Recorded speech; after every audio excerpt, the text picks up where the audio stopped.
Okay, the throttle looks good. The torque looks good. Wait, why is the thrust negative?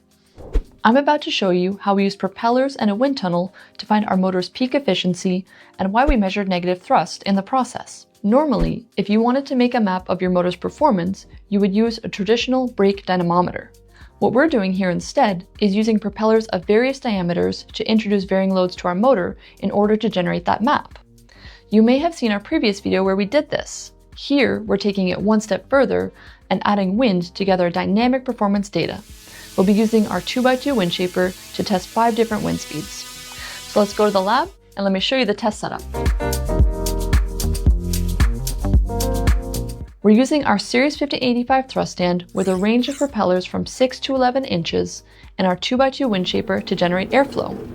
Also, if you're performing this test, don't forget to secure the test area and wear your PPE. But load isn't just about the propeller size, it's also about the voltage. The maximum RPM of a motor is determined by two things, the kV of the motor and the voltage supplied to the motor.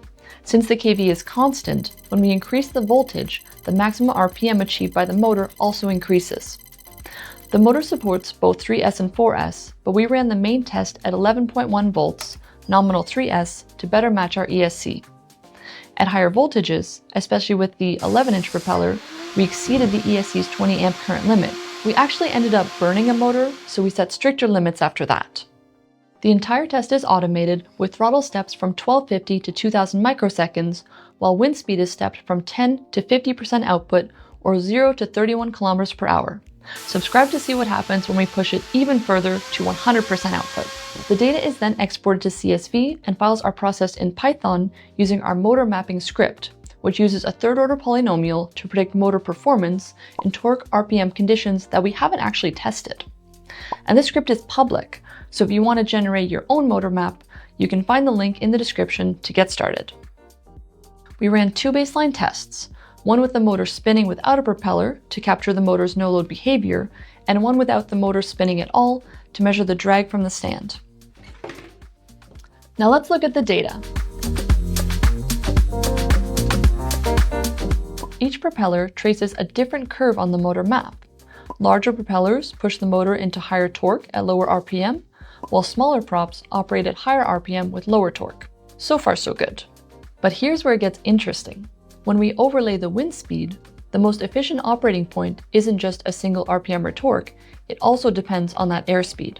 For certain tests, like with this 8x3.8 prop, as the wind speed increases, the efficiency of the motor also increases. This brings us back to the original concept of using a flight stand and WindShaper as your brake dynamometer. If our goal here is to apply varying loads to the motor to determine the efficiency curve, do we even need more than one propeller to achieve this if we have a WindShaper? Maybe not actually. Let's take a closer look at the 8x3.8 propeller. Even closer. So let me quickly explain what else we see in this graph, as there's a lot going on. In the contour plot, each of the bands corresponds to a motor efficiency range. These are calculated by dividing mechanical power output by electrical power input. More red, more efficient, more blue, less efficient. So far, so good. The data points represent the actual measured data, and their color indicates the error between the measured value and the model predicted value.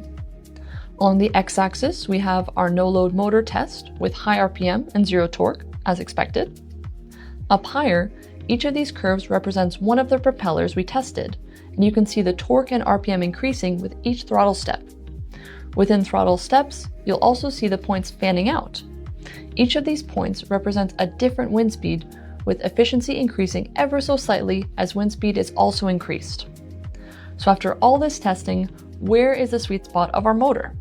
Here, we're looking for the point that is closest to this high efficiency region, and that seems to be with the 8x3.8 propeller at around 9800 RPM, where we recorded a maximum efficiency of 81%.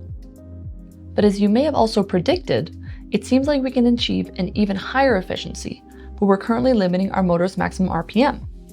Going back to the kV-RPM relationship, we see that a motor's max RPM is determined by kV and voltage. As mentioned, kV is constant and we're operating at 11.1 volts, but this motor can handle higher voltages. And that's a limitation of this experiment, and something to keep in mind when developing a similar test protocol. Which set of propellers will allow you to map the largest portion of your motor's performance spectrum? Now finally, back to our original question. Why were we observing negative thrust from our propeller? At higher wind speed and low throttle, the airflow can actually drive the propeller faster than the motor, pushing the system into a windmilling regime. At higher throttle and RPM, the propeller breaks past this point and starts generating positive thrust. That was a lot to take in, so let's summarize what we learned today. First, motor efficiency isn't just about one perfect RPM, it's a moving target that depends on the load you apply and the airspeed at which you operate. Second, and this could be really interesting, you might not actually need multiple propellers to map motor efficiency if you have a WindShaper. By varying wind speed on a single prop, we can simulate different load conditions and trace out the entire efficiency curve. Let us know in the comments what other tests we should do with the flight stand and WindShaper combo. We recently received a larger WindShaper and we're excited to use it to answer your questions about motors, propellers, and drones. Thanks for watching.